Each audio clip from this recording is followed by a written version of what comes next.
কুন্দা প্রোগ্রামে যাওয়ার আগেও আমি মহাখালী হসপিটালে ছিলাম। মহাখালী হসপিটাল থেকে শুই নেওয়ার পরে দেখলাম আমার শরীরে জ্বর এবং শরীরে যে ব্যথা, আল্লাহর রহমতে আমি সুস্থ। তখন আমি আর দেরি না করে আমি কুন্দা ইউনিয়নে গেছিলাম।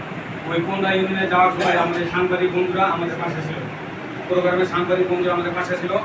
ওই প্রোগ্রাম শেষ করার পর বাসায় আসার পর আবার আমি অসুস্থ হয়ে পড়ি। এমন অসুস্থ হয়ে পড়ি মানে আমার সমর্থক মানে চাদর শরীরে দেওয়ার পরও আমার জ্বর কমে না, আমার শরীর ব্যথা এমন অবস্থা ছিল।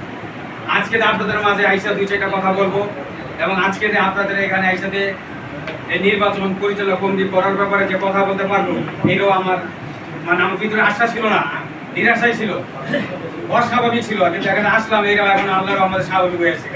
এই জন্য আল্লাহ শুক্রিয়া, আল্লাহ নিয়ামতের শুক্রিয়া আদায় করি, আলহামদুলিল্লাহ। আজকে আপনারা দীর্ঘক্ষণ যাবত এখানে আপনারা বসছেন। এই বসার পিছনে একটা উদ্দেশ্য এবং লক্ষ্য আছে, কি আছে না ভাই?